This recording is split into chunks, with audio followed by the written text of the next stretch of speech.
And I'm glad Janny's here because Janny knows she's a master coach in the coaching, fact-based coaching approach. And it's something that it's been amazing. Little bit of background. First of all, I want to encourage you again, if you can turn on your cameras, if you feel comfortable with the background, appreciate it. It just helps me connect a little bit more. I'm going to try and get some, I'll send you out a mural link so that we can do some interaction and some brainstorming in the mural link. But first, I want to give you a little bit of background on fact-based leadership model. Raise your hand if you've ever heard of the GROW model of coaching. Anybody here GROW before? Okay, that's one that's been around since the early 70s. And a friend of mine, actually, Fred Harburg is the guy who came up with fact-based coaching. He was also in on creating the GROW model, which there's 4 people who are working on that. And one of them kind of went underneath or behind their backs and copywrote and trademarked the GROW model. So Fred had to step back and reimagine that process, and he came up with FACT. And FACT is an elegant model. I've had to both use GROW and FACT and move back and forth between them. And my history with FACT was bringing Fred Harburg into a large corporate organization to try and create a coaching culture. And FACT was the model that he was using. And what he says about this first iteration of FACT, and I'll explain what the letters mean in just a minute, is it's basically about building capacity with people. And if you are working with people, either as a peer or a supervisor, you need to know how to coach people. And it's about building capacity, building their skill sets of whatever it is. So the fact-based coaching model started off with performance-based coaching. And then recently, Fred has been at the Kellogg School of Executive Leadership for a while now. And he's developed another set of words around FACT that is about executive coaching. And I want to talk about what the difference of those in just a minute. And so that's some of the background, is talking about the difference between performance coaching and executive coaching, and then having a methodology to go through that. And we'll talk about, I want to share a little bit about how we develop coaches in this model, and then hear back from everybody else, because the idea behind this is having a common language to talk about building capacity or executive coaching, where everybody can take their best practices from other models and other approaches, but have a shared language to talk about it. So before we go on, are there any, are you in the right place? Do you want to keep forward in here? And I want to, again, unmute yourself whenever you need to talk. If you want to interrupt, I'm cool with that. But if not, we'll move forward. So any questions, comments, or concerns? All right. Raise your hand either virtually or in person if you are a certified coach in another model or another brand. Okay, thanks, Shaw. Okay. Oh, great. I'm looking forward to hearing your guys' approach and seeing how they mesh and integrate.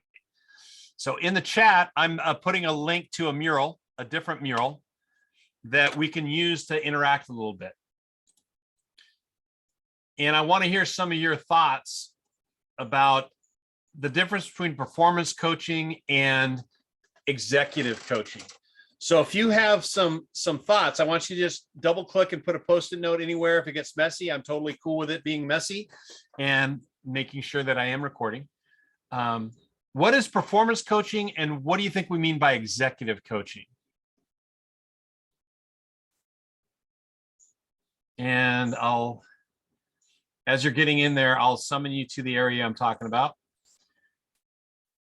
And encourage you guys to make this as interactive, and feel free to interrupt me. I don't have a hard agenda other than introducing you to some language around coaching.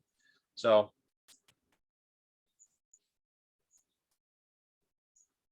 what do you think it is? And feel free to speak your insights as well.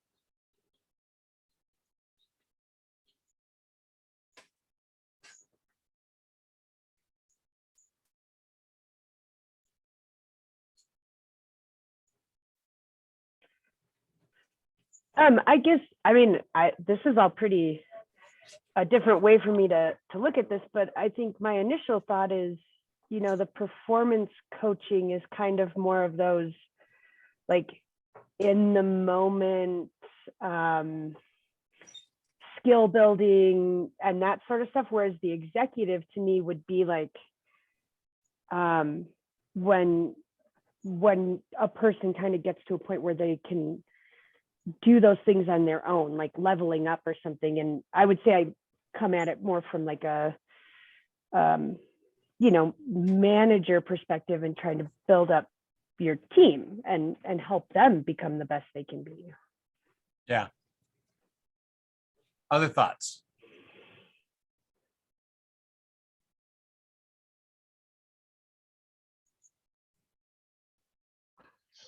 Sorry, John, I was trying to get some technical difficulties worked out here. Are you asking for the difference between or just the definition of one or the other? Yes. Difference, definition, whatever you want to add to the discussion, because I think everybody needs to, basically, we're just level setting right now about our current understanding of things. Sure. I guess I might say that executive coaching is helping someone take a look at the enterprise, the organization, and the alignment of their responsibilities to lead organizations and people towards, you know, accomplishing a common mission. And so there's a little bit of a difference in a leadership perspective on executive coaching, I think. I mean, could you have performance coaching and executive coaching? Yes, but I'm not sure you could have executive coaching and performance coaching. That's my best thought. Okay. Other thoughts?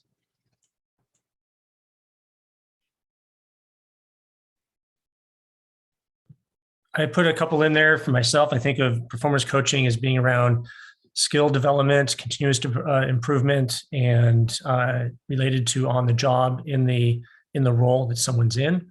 And I think of executive coaching as being more whole person focused, looking at aspects beyond their immediate role and responsibilities, but more about personal development and impact overall. Okay.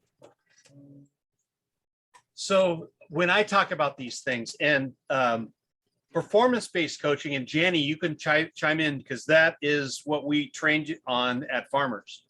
And when we're talking about that, it's not just, it's about building capacity. It's about building skill sets. It's also about helping people plan out processes, helping get clarity. And it's a great tool that all supervisors and managers should have, because you want to, and it's not about you knowing more than them. It's about you helping them get clarity and taking next steps and determining what they actually know versus and what they don't know. Because oftentimes it's presented as, I don't know what to do. And the case against this style of coaching is, yeah, all you're doing is asking me questions. If I knew the answers, I wouldn't come to you. And the idea is that, no, what I'm doing is I'm helping you get clear on what you actually do know and don't know it. And the best coaching session is when you, the F part of it is framing. When you frame out an issue and all of a sudden they go, oh, I know that. That's a wonderful outcome for coaching. Yeah, I keep on seeing Alex being animated, so I want to answer his question, but he's on an important phone call.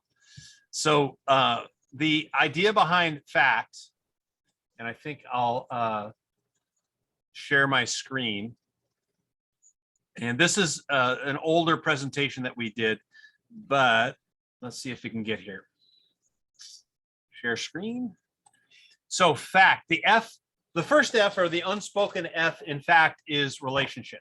For performance coaching, you got to have a foundation of relationship in order for coaching to be effective, even if it's just asking some questions. The first time you meet a person and just being curious about who they are so that you can build rapport and relationship with them.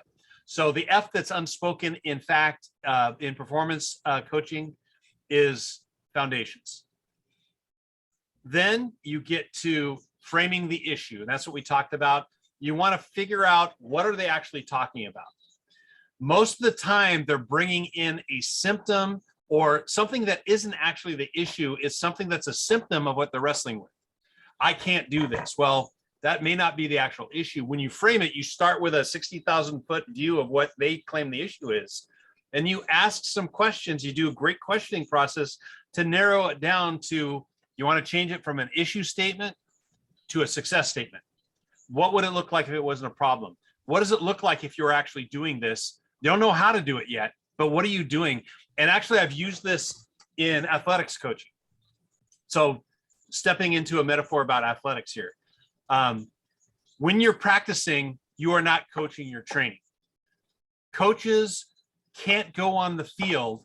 They have to coach from the sideline because you cannot, you can't perform for your people. So in athletics, you have to stand on the sideline and help them frame up what's going on in the field and how they can perform better in that moment.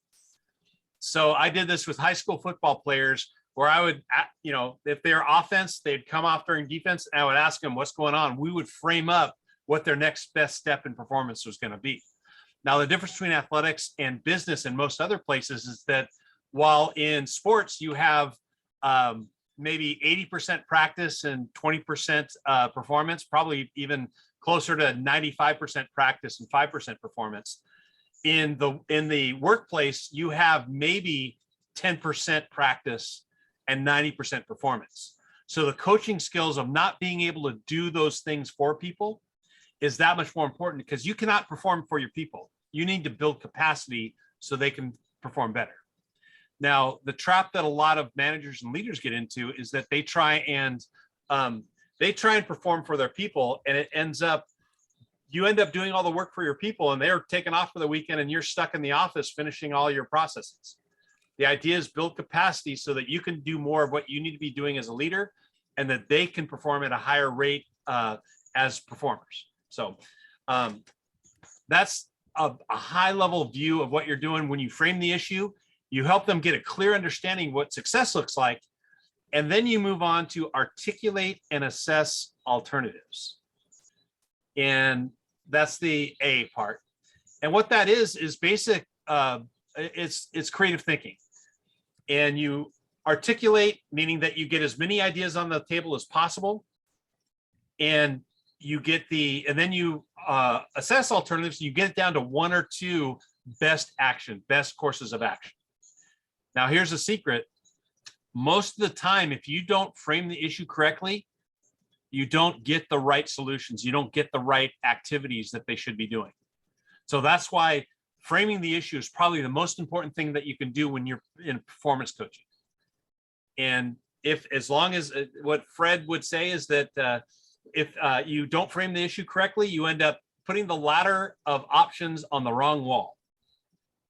And oftentimes, and here's the pesky thing, a frame, if it's not framed correctly, it'll always come back that you need to reframe because the solutions aren't working. And that's okay. That's about getting clarity. So frame the issue, articulate and assess alternatives, meaning that you diverge. You don't even, silly ideas, crazy ideas. What might work to get you at a higher performance level? Let's just put them out there. And you probably have more solutions than you think you do. And the coach's idea is to not give them ideas to start off with, but you help them come up with as many ideas as possible from their own. Their voice will be the loudest in their head. The other thing, if they use an idea that's not their own, they can always go back and blame whoever gave them that idea. You want them to own the solution. Divergent thinking, many ideas. If you want a good idea, have lots of ideas, and then you narrow it down to the best one or two things. That's when you move from, when you've assessed all the alternatives, you get it down to one or two things, it almost turns into a contract discussion. Committing to action as a coach, what I want to do is make sure they're clear on the steps or what they're going to do. And then you get a clear commitment. And this is when it feels, if you don't have permission to coach people, it feels really weird. But as you're coaching them, you want them to get to, all right, so what specifically, this is SMART goals type stuff. What specifically are you going to do by when? And how will we know that you've gone that far? So you want them to say, can you commit? When do you think you might do this by?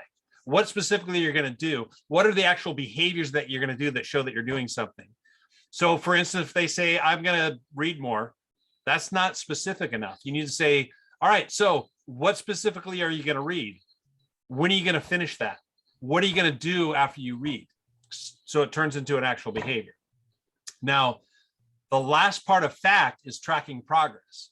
And this is where a lot of people in the business world, they see tracking progress as like when you're tracking an animal to hunt it down. I'm going to measure your performance to make sure that you did what you said you were going to do to create accountability. Fact-based coaching has a different, it's an idea of tracking like radar. What you're doing is you're checking course and making course corrections. This is experiential learning. So as they are working on the commitment, working on their solution, moving forward, what the coach is doing is checking in with this, saying, what did you learn? What worked? What didn't? How are you going to change this? What are you going to apply in the future? And what's your next commitment? And then this works in a cycle that you then go into a second round of framing the issue. What worked? What didn't? What are you going to do moving forward? What's next? I'll articulate and assess alternatives. All right, what's your next move? And then you move on. So I'll take a breath right now, and I want to go ahead and in the mural, I want you to put down your ideas. This is around performance coaching, fact-based coaching as performance coaching. I just said a whole bunch. Now it's your time to both post stuff and think through what we said. What questions do you have for me? What do you need clarity on? What became clear about performance coaching through my spiel right there?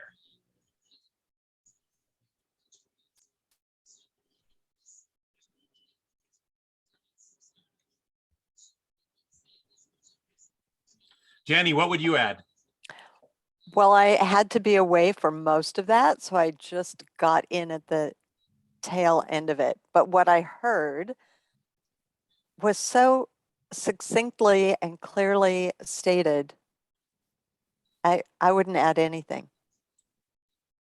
But you've heard this stuff before.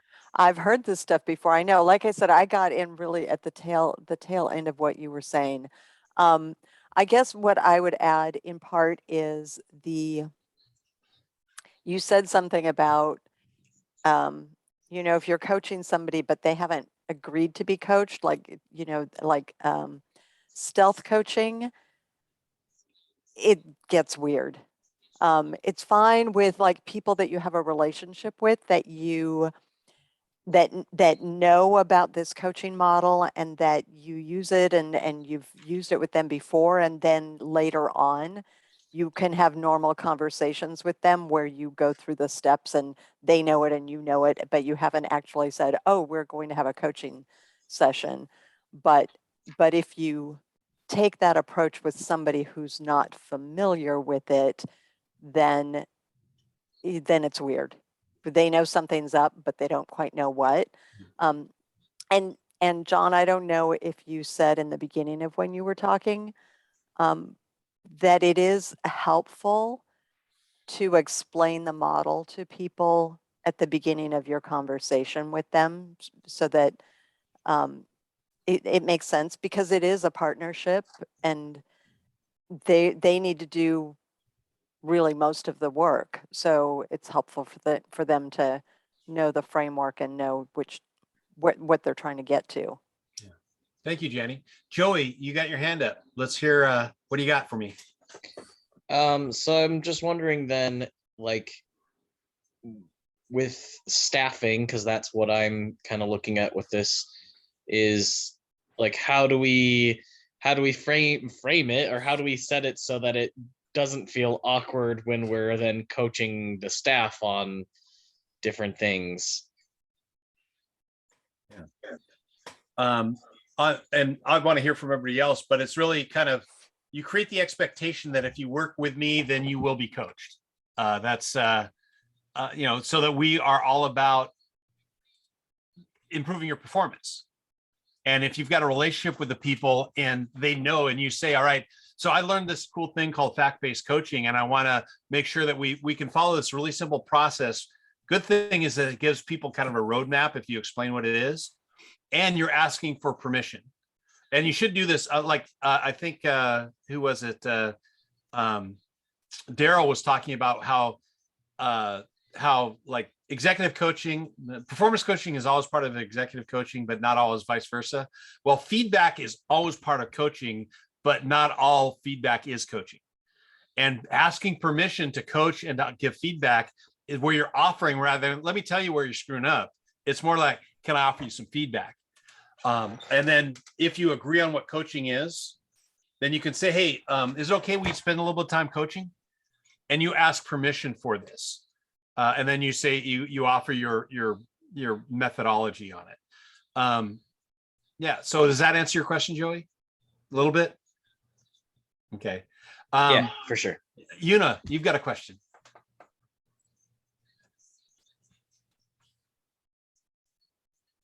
All right. Yeah, it was Oh, there she is. more of a comment than a question. Can you hear me? Yes. I really, really appreciated. I've never quite framed it that way, but the idea that so much happens in framing that when you start to create solutions and those solutions aren't answering the problem, then you say, well, we haven't framed this properly. So let's go back and figure out what haven't we actually articulated about this problem. So I really, really, really love that. I don't know that it's ever crossed my mind in that way, and it's such a succinct way to say, all right, back to the drawing board. So thanks for that.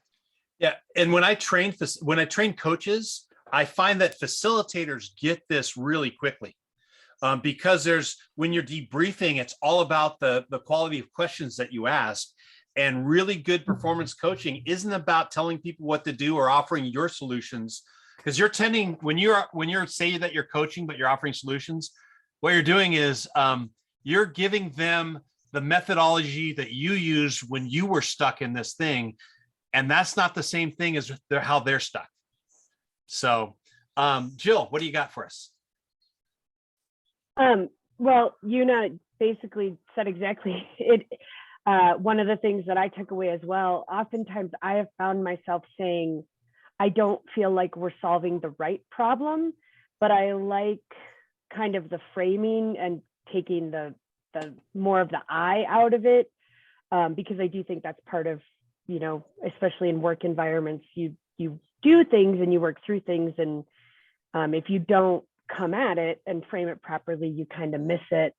And then Joey, to yours also, in regards to staff, like in a staff training perspective, I think it really is that front loading of what those expectations are going to be up front.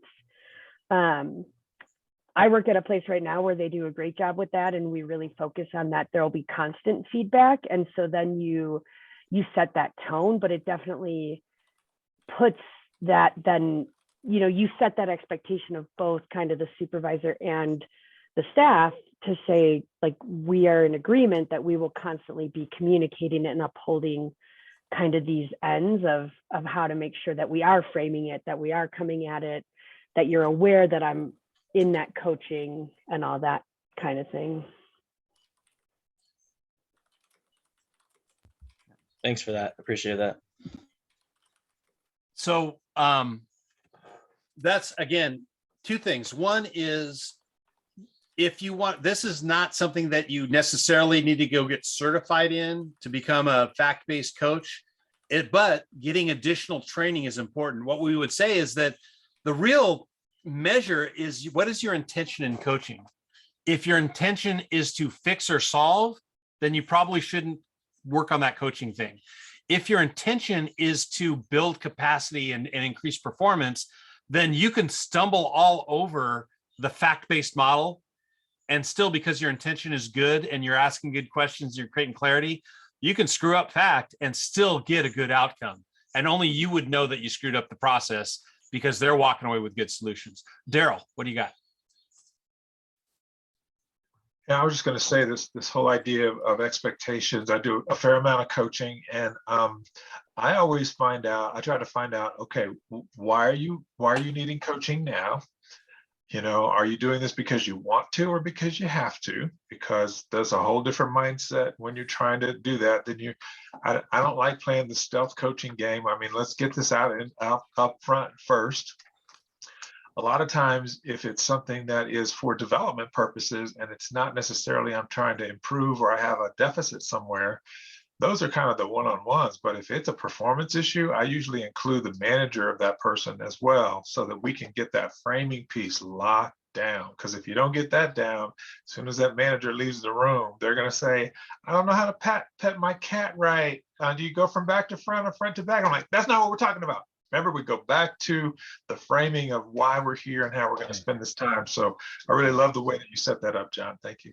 All right, is there a place where we can go deeper on this information? I know you mentioned. Yeah, I'll give you guys some resources. I'm in the middle of redesigning these based on recent conversations I've had with Fred, and I'll get to that when we get to the executive coaching piece. But what you say, and this is so important, that framing. Couple of things about framing. Number one, what you're trying to do is first get the big picture and then change it from a problem statement. Even if it's just a planning thing, they're stuck on something. And what you want to do is get it to a success statement. And it's framed by some sort of, if you have a good foundation with a person, you will know when their demeanor changes. And I've seen, you have it framed when you speak back to them. So what I hear your frame is that you want to have a better organized inbox in your email. And if they go, yeah, okay, yeah, you don't have it framed. But if they go, oh yeah, that's it, you have it framed. Or I go, yeah, that's it. You see some really physical body language, emotional shift when you know that you have it framed, because they immediately feel heard and seen and like they have hope. And it is even on small issues. When you see an issue get framed, I say see, because you will speak it back to them for clarity, and you will see some sort of change in their demeanor, whether it's physical or emotional. That means you got it framed. And if you don't get that, you're always walking on thin ice on whether you have a solution to the right problem. And if they're talking about, hey, you know what, I lack skills in this, and they say, well, you should take that a cat petting course. No, you're probably not going to deal with that. So is that Daryl, you still got more for us, or you? Okay. I'm good. All right. So just on a basic skill building stuff, I want to show you a video, because I could probably do it faster than I could talk about it, about an approach to feedback that might be helpful as you are. So this would be an example, is a coach initiated coaching session. That means that as a leader, you've noticed something that is either good or not good, but you've noticed something and you are going to initiate a coaching session. So I'll share my screen and make sure that I am sharing it properly. You guys seeing a blank screen right now, YouTube? So let's 2 minutes. Pretty good. Feedback has been called the breakfast of champions. So giving and receiving feedback is foundational to developing people. We can use feedback to recognize a job well done, reinforce desirable behaviors, or provide learning opportunities.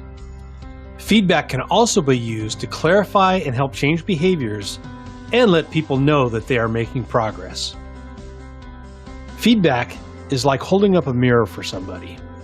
We're offering our observations of their behaviors and performance. To be valuable, it must be timely, relevant, frequent, specific, two-way, and hold no surprises. You can increase the quality of your feedback conversations by following a simple framework. Start by giving some context. Next, share your observations, and then offer insights around the impact. Start with the where and the when, and be specific. For example, you could say, remember this morning at the staff meeting when we were talking about the new procedure? Be sure to stick with observations and not interpretations. Instead of saying you were frustrated, you could say, I noticed that you raised your voice and your face got red. Then you can share the impact or how others perceive the behavior. Maybe that raising your voice caused others to turn away and stop listening. Don't forget, the feedback is a two-way conversation, so stop and ask questions and check perceptions. As a team leader or a team member, you can improve the quality of your team's performance by learning how to develop people. Learn more about developing people and the total performer at intowisdomgroup.com. So I'm going to put a link to that video in the chat. Feel free to use it if you find any usefulness in it. So thoughts about how that connects to performance-based coaching. What do you think? Hello, my friends. I'm Devlin Peck, and in today's video, we're going to take a look at how to design a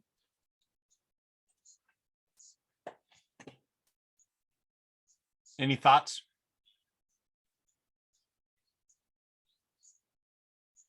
Okay. John, I So- guess I have two thoughts on it. I noticed that in the intro of that video, you had kind of a trifecta of feedback, mentoring, and coaching. And this was all about the feedback framework, or the coin model. But didn't have the end. So that was the other section I noticed was I've used coin as a framework with feedback and trainings, which is context, observations, impact as you had, but also had an end for next steps. And that there's two sides to the coin, both the giving and then the receiving. So I guess you asked about how does this relate to coaching? And I think that you can use that coin framework in from a coaching stance of helping someone to develop into the future. And I see it as a feedback conversation as actually separate from coaching. That's why I didn't include that next steps piece, because the feedback is just feedback, and I don't think there's any such thing as positive or negative feedback. It's just input, and you put it out there as an offering. Now, if you're in a supervisory relationship or whatever, then this is the next step would be, what do you think you should do about it? The other thing is, this one is just, if you're like written feedback, that this is the way to go. Instead of giving my interpretation when I'm doing this in person, I would say context, observation, tell me what you intended with that, and let them do the interpretation. And then you find out how either right on they are or how delusional they are. And that can tell you what direction to go. They may not need coaching. They may know that what they did didn't work, or they may know that what they did was awesome and they know it and they know to repeat it. That's one thing that's missed a lot in feedback is, step back here.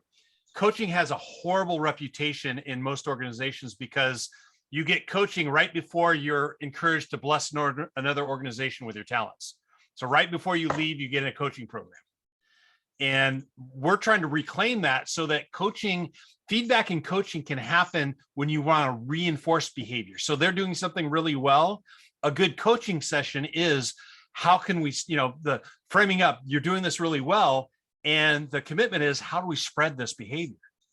So creating the opportunities, coaching is not a negative interaction. It's all about building capacity of yourself and of others. Jill, you've got something. Can I just follow up on what you just said there? Please. Sorry, Jill. I just wanted to say, John, I really liked your reframe of pausing after the context and observation, because I think sometimes people go into a feedback session or conversation with a preconceived notion of like, I'm going to deliver this feedback and this is what's going to happen. And this is how they're going to react or respond or change because I've, gifted them this feedback. And what I really like is the way you said, let's just pause there. And that's that time to check in. And their response may totally change how we want to go forward from that. So I just appreciate the way you and on that, Shaw, this is a great format for facilitators to use in debriefs. And that whole idea of, one of the things that especially young facilitators do is they interpret, and they'll say that, here's a real story from a group as a camp staff that I was facilitating as their part of their orientation. And they're doing the giant's finger or thread the needle, where you got to really put a tire over a big pole. And they just broke down, and they were literally, this is a Christian camp, and they were calling each other assholes. But they accomplished it. So when I started debriefing, and I said, you guys seem frustrated. No, we weren't frustrated. It was perfect the whole time. That was me interpreting their behaviors. But when I said, hey, Greg, when you called Tim an asshole, tell me what you were thinking. That's an observation, and I'm allowing them to interpret it. Because it could be that's their pet name for each other that I didn't know.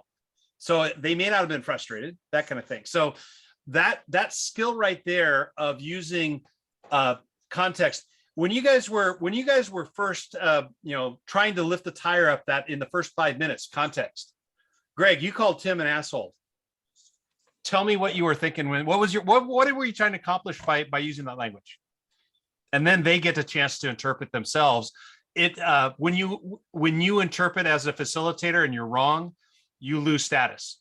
No, that wasn't it at all. But when you allow them to interpret their own behaviors, now all of a sudden it creates a great discussion about what they were doing. So that makes sense. Okay, Jill, what do you got for us? I guess I have a question. So what are some ways to get maybe people who aren't used to having those kinds of conversations? Like, how do you ease people in to being more comfortable with this? Like, and again, I'm thinking of more of a organizational setting where, you have some of that traditional hierarchy. Like, how do you get those new supervisors? You give them all these lovely tools, and I understand the whole, frame the right problem. And I think even if someone could like whittle it down to like 5 things that I should maybe focus on the framing, that'd be cool.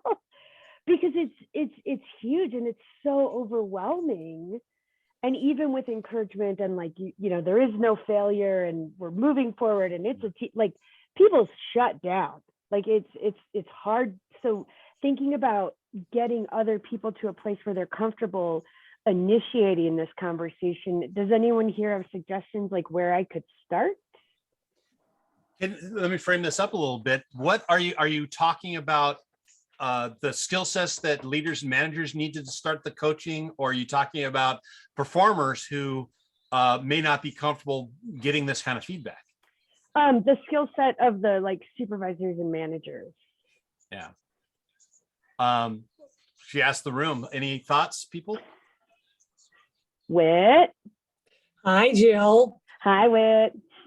I was just going to say, when we train our students on giving and receiving feedback, it's one of the hardest skills to try and get them to do, and it takes practice. And maybe one thing I would say would be to have a session around giving and receiving feedback and have them practice. Because, our kids would go, "Oh, I have some feedback. That was really good." I'm like, okay, so tell me what you saw. Give Jill one thing that you saw that made you think this was really good. And then they would go, well, you'd almost have to coach them through that whole process. Like John was saying at the end, frame it and say, so you saw Jill actually focus in on Susie when she blah, blah, blah. And you thought that was really good. Oh yeah, that's what it is. That's what it is. So just like John said, you'll know if you hit it because they go, yeah, that's it. That's Right. it. But we had them practice facilitating and having feedback people. And then they would come after the facilitation. Those 2 people would give the feedback. And then they would meet with me and I would give them feedback on how they gave the feedback. Does that make sense? But there was a lot of practice in giving and receiving feedback. And one thing was asking permission. Hey, I got some feedback for you. Is now a good time? And if they say no, you go, okay, let me know because I do have some stuff and I think this would be really beneficial. And make it known it's not a punitive thing. I have some really nice feedback for you that I think is now a good time. Well, a couple of things on Thank you. jumping off of what Whit was talking about is that if you can make it so that there's no difference between positive or negative feedback, Right. it's just feedback. I'm giving you something to consider. Yes. And even if it's like you Mhm. observe, okay, you give context and you observe, and then you offer interpretation, there is no sense that is positive or negative. Right. It's I'm giving you Yeah. what I saw. Right. Your feedback is truly holding up a mirror and saying, this is what I saw. Is that what you intended? Right. And I that think, creates- yeah, the hard part for us was we'd actually had to specify, I'd like you to give 2 things of feedback that you really liked and 2 things of feedback that you would like to see changed or something along those lines. So they actually were given permission to give feedback about something that maybe needs to be addressed. You know, something that you would suggest they change. It's almost like giving permission to give that feedback and then having that person receiving the feedback, you know, have permission to hear that almost. And again, it took practice. I don't know, is Katie still on? Katie McGee? Katie, are you still there? Maybe not. Yes, There sorry. she is. Katie, do you remember that process? I think you went through that. Like the ALT stuff. Yeah, yeah. I actually never went through ALT. Okay, but so yeah, you were one of those. Okay, all right. yeah, Yeah. sorry. That's all right. So- No So problem. let But me, the best Go ahead, way to John. get people comfortable with doing it is giving them the tools. Yep. And make sure you give them the tools in the context that they get to practice in. Right. And give them permission to suck. Yep. They have to be realize that you may see somebody who's a master fact-based coaching person. Mhm. Know that you're not going to be that for a long time. Yeah. So give them permission. You need to try this out. And whenever we do these, so you were asking about how we get deeper into this. We did, we have a whole series. It's more of a mentoring process or a guild process than a traditional training with high stakes testing and all that. But every training that we do, except for the virtual training, we teach language that way, but it's based on experiences. That's why I was brought in to work with Fred to create an enterprise solution that highlighted whenever we did even a day-long training. First of all, when we did a one-day training, even a half-day training, we would demonstrate, we'd take 45 minutes and just do a fishbowl of a coaching. So that Mhm. people saw that this approach to coaching was really Mhm. different. Mhm. And then we didn't do role plays, we would do real plays. And they were Okay. asked to come to the session with issues that you want to work on. We put you in triad. So when we explained framing, you'd go out in your triad and everybody get a chance. There'd be a coach, a performer, and an observer, and they would do a round. And each one would try the framing piece. Then they Yep. try the articulate Yep. piece. They That's come kinda- back, debrief yeah. it, and like brag on each other. Now notice, I want to notice, and this is a pet peeve, it's not a law or anything like that. What do I call the person who is being coached?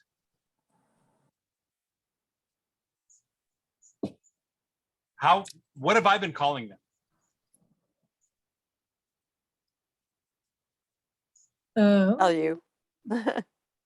What do you, okay, so I call them performers. Oh, there you go. Yeah. A lot of times, and this is a pet peeve, it's not a law, coachee makes them an object of your coaching. It objectifies whoever you're working with.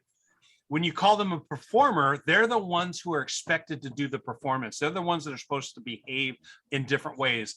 And also coachee is a Native American chief's name. Fred Harburg has Native American blood, so he is very sensitive to, you're just, coachee is a lazy adaptation of what we're talking about. Side one is also, what is the person that a mentor works with? Anybody know where mentor comes from, the word?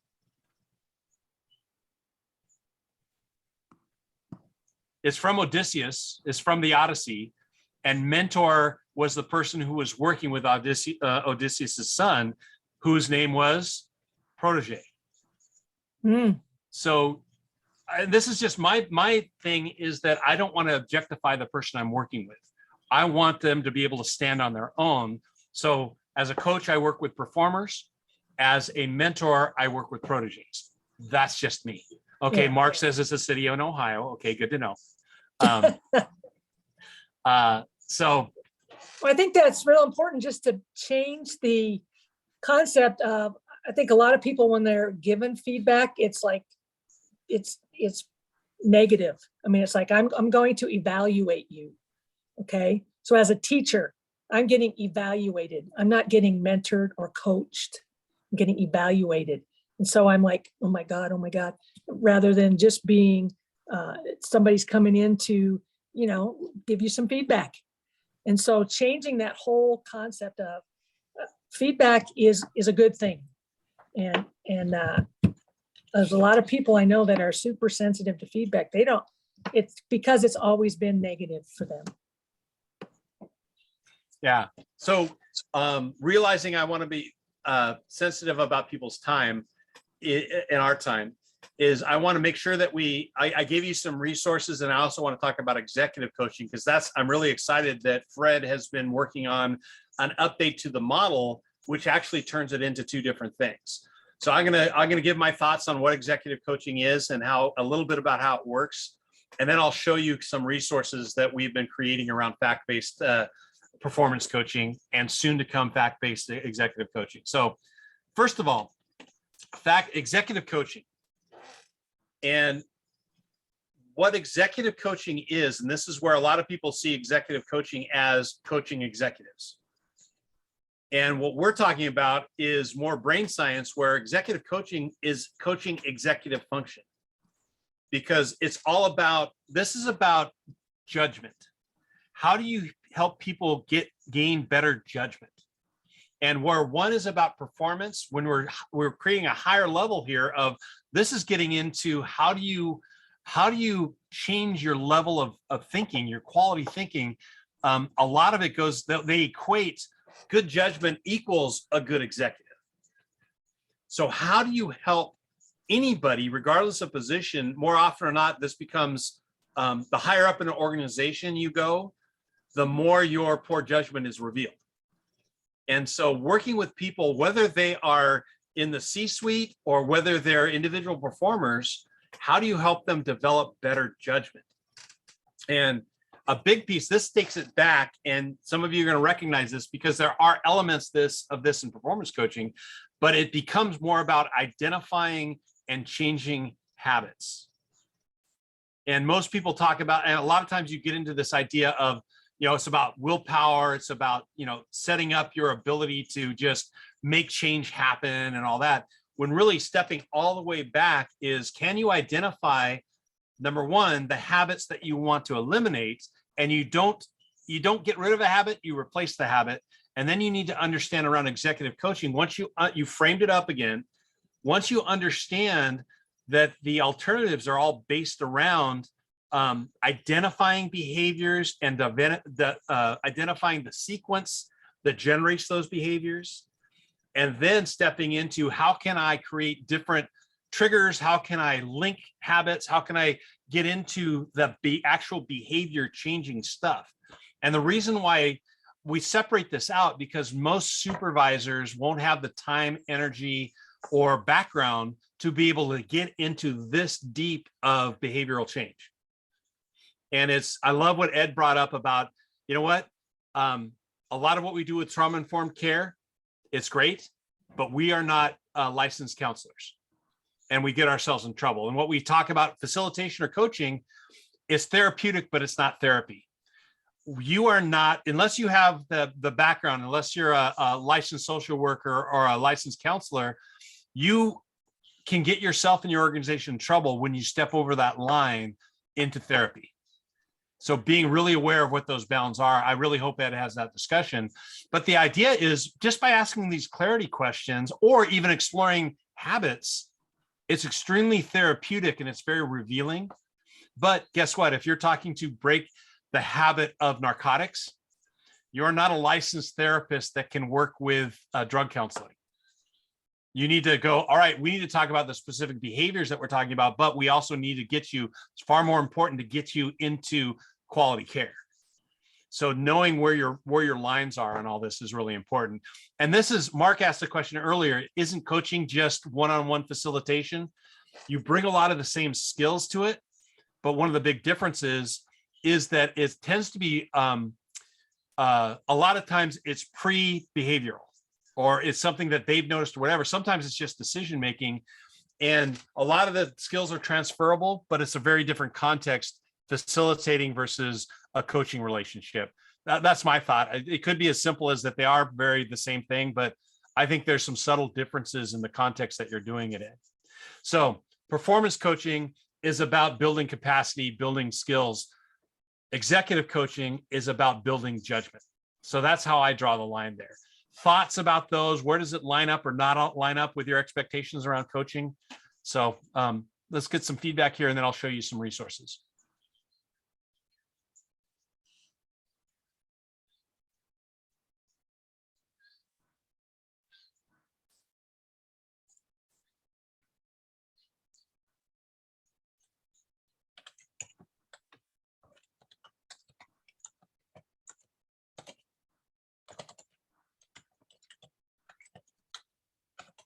Okay, let me show you some resources, since I'm hoping that your minds are just tweaked enough that you can't say anything yet, because I don't think I've answered or dealt with all your questions. So I'll show you a couple of things that we're working on. And again, all these things are based in performance-based coaching, and not yet the executive coaching stuff, because I'm going to work with Fred to create some resources for that. He's actually, another side note, he's developed an assessment to assess the judgment of leaders, which is, I think that's an amazing thing. If judgment is the identifier of quality leaders, then finding a way to address that. And he's doing it in a clinical context, so it's not just a fly-by-night. Kellogg has been known to put out some really great stuff. So let me show you some of the resources that we're working on, and I'll share my screen. So this is a Foundations of Fact-Based Coaching virtual course, and it's done in Articulate. So you can just have, I can send people a link and they can go through this. I'm working on some ways that we can actually track it and like do some more intentionality around it. So what we've done is, several years ago, we worked with Second City and created these videos. Let me make sure I've got the right stuff here.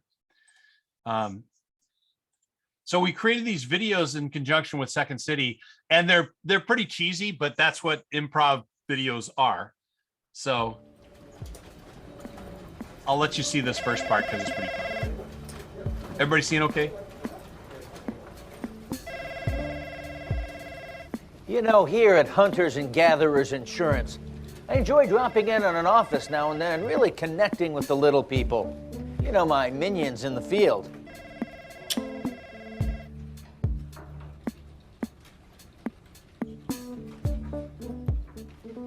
Myself and all the management at Hunters and Gatherers see employee engagement as our primary focus.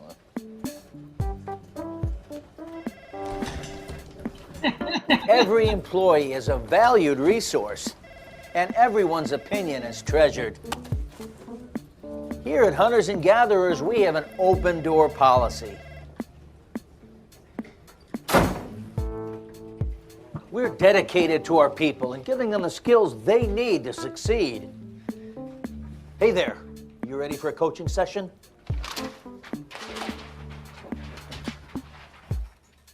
There's an old saying, give a man a fish, he'll eat for a day. But give a man an aquarium, he'll fish for a point is, coaching's important. Here at Hunters and Gatherers, we use coaching to create dynamic partnerships with our employees and build rapport. Hey, you ready for a coaching session? But I didn't do anything. I'll be the judge of that.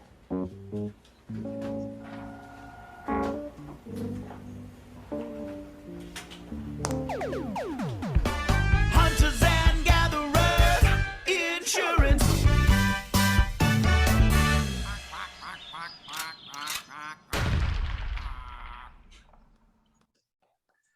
So we created this. This is an interactive course, and this is actually new, based on, this was made years ago originally. So we took a lot of the content that fit in an asynchronous model and put it into something like this. And it's just like, if anybody ever hear the phrase telling it isn't training, telling is not training. Watching a video is not training. You need to help people interact asynchronously with that stuff. So you can go And when people feel valued, this is all, how does true connection happen? So there's ways that they can click through all this stuff.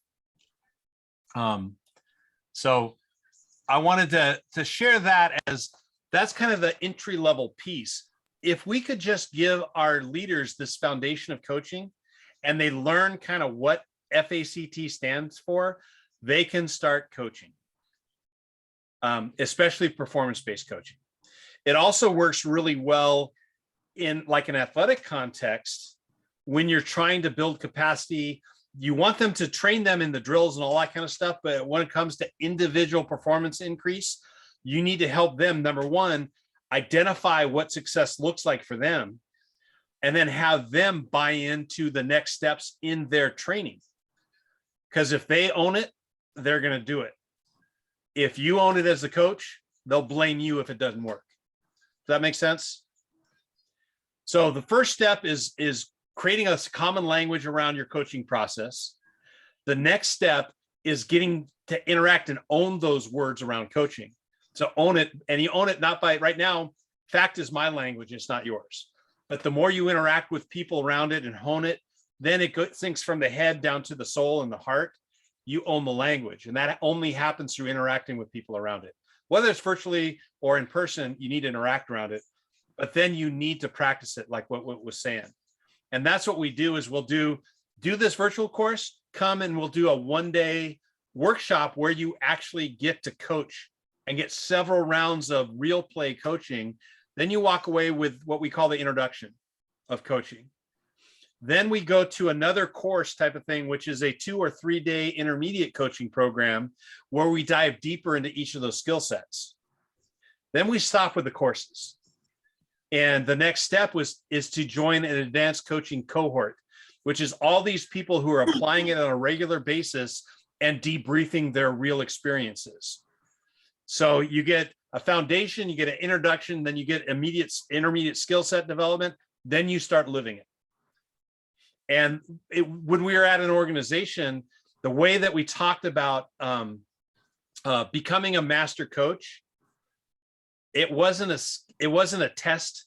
It wasn't anything. We actually based it, and Tom, you'll appreciate this, it's based on a scuba diving model. And what it is that at each section, every time you advance, you need to take a course, you need to demonstrate skills, and you need to have a certain level of experience. And so all that is going through up to advanced coaching. If you want to become a master coach, you need to convince at least 2 current master coaches that they will stake their reputation on your ability to coach. So it's not about testing. It's all about, can you show a master coach that you've got what it takes? And so it kind of changed that. I got a lot of grief with this in the organization, because saying, well, where's the test? Where's the proof? Where's all? Well, if I'm going to stake my reputation on you, my reputation as a coach on your abilities, I'm going to be tougher than anything else. And there's people who never convinced 2 master coaches that they had the chops, and they got pissed at me because they were higher in the organization and they couldn't call themselves a master coach. And we wouldn't risk the reputation of our coaching program on on that person's ability. So I want to point out that we're coming up to the end of the hour here. I want to give time for discussion and additional understanding. That's fact-based coaching. It's performance, and then separate approach to executive coaching. The way that we train people is very experiential, and it involves learning, it involves skill demonstration, it involves experience. And so there. What questions, comments, concerns do you have? One thing I'd like you to do is go back to the mural. And while we're wrapping things up, I tend to end my programs this way. I'll put the link in the chat again. What has become clear to you? Emerson used to greet people on the street by saying, what has become clear to you since last we met? I've ripped that off and changed it a little bit. Say, what has become clear to you in the last hour and 10 minutes that we've been talking about fact-based coaching? Go ahead and put it in a Post-it note someplace on there. And it's not for me, it's for you. And this is a way of processing. Closing in education isn't me telling you what you're supposed to get. It's you solidifying what you actually did get. So go ahead and put some Post-its in there. And if you, any questions, comments, concerns, now's the time to discuss. We've got about 15 minutes before we've got to give up the room.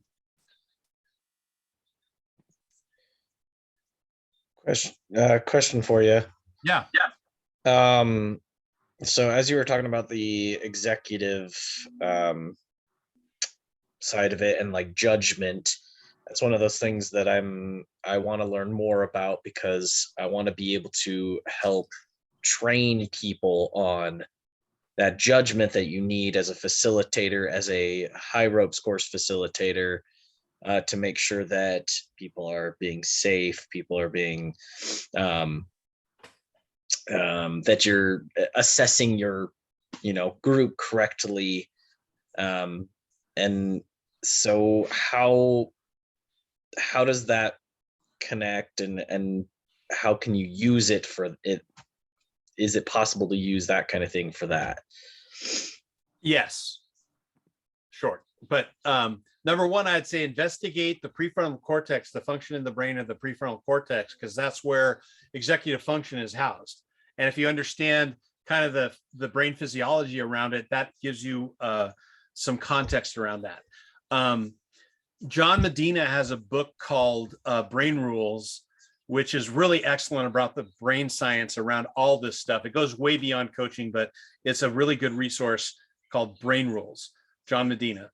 The other is, and kind of, this is executive coaching, when we're talking about here, is a deep, deep, deep skill that will obviously make you a better facilitator, but it's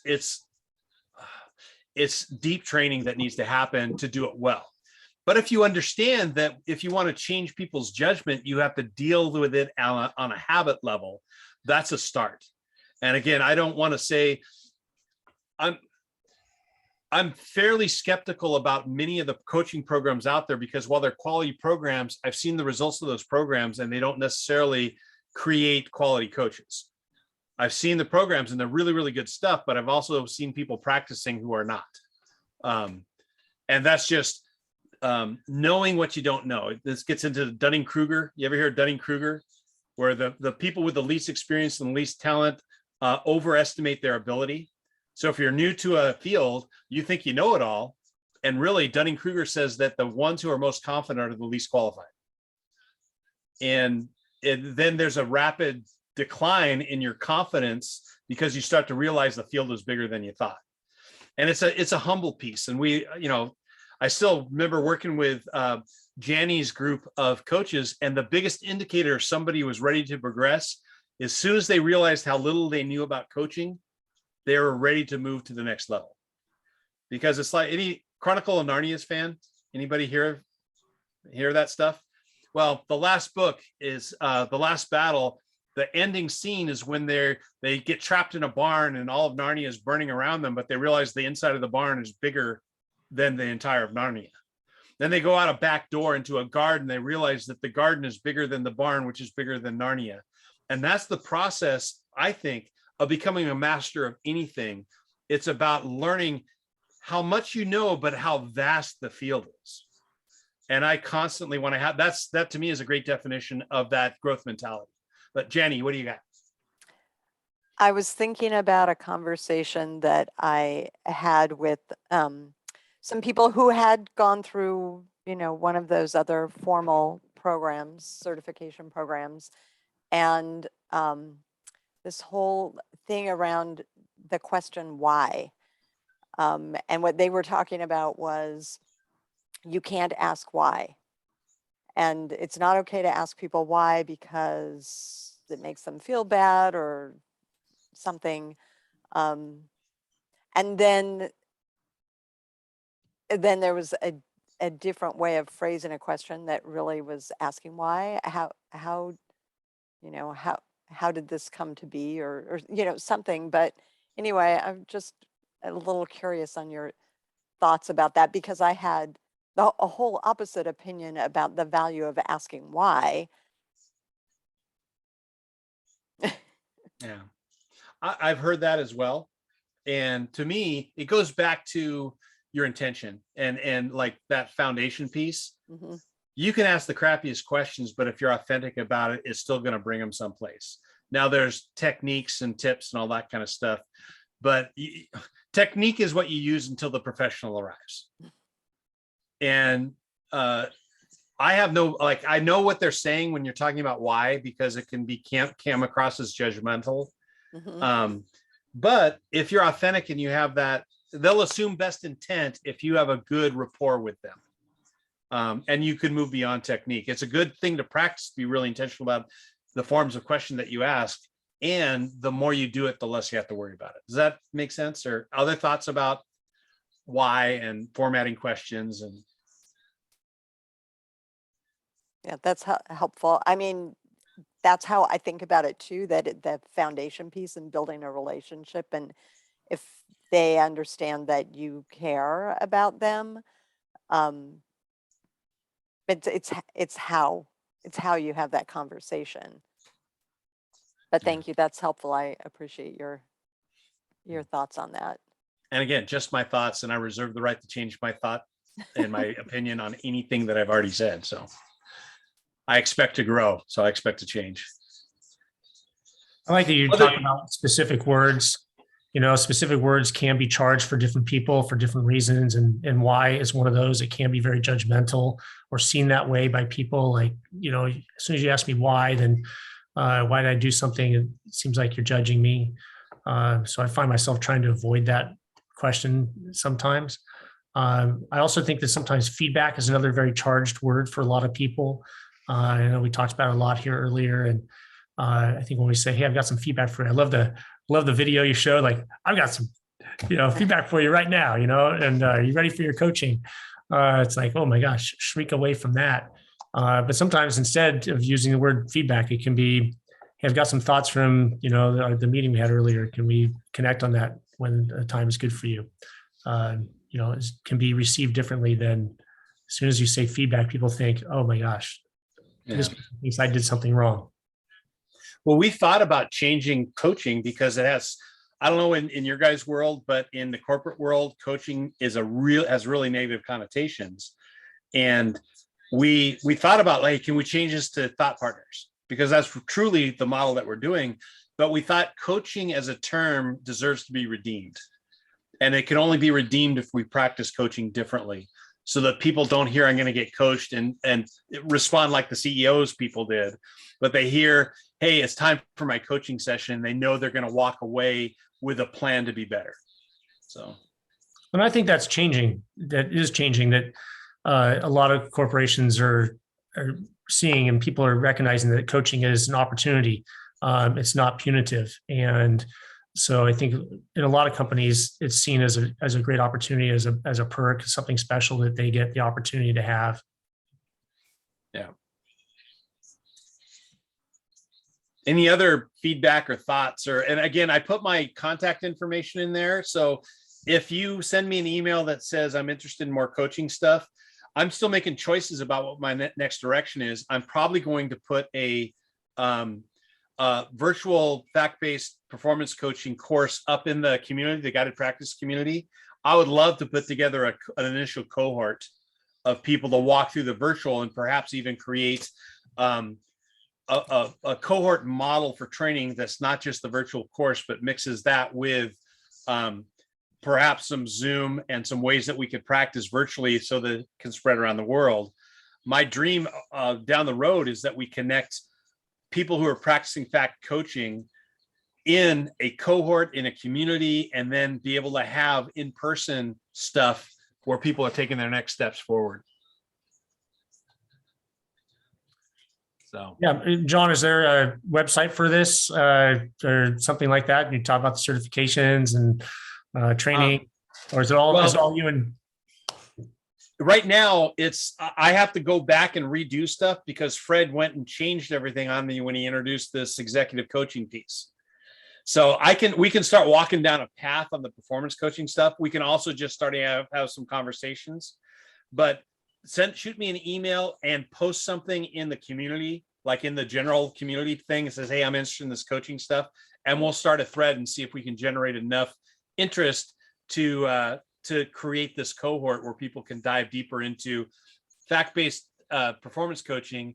And then as Fred and I develop, as I learn more about Fred's new model on executive coaching, we can move into that. So yeah, would love to get people back on this track.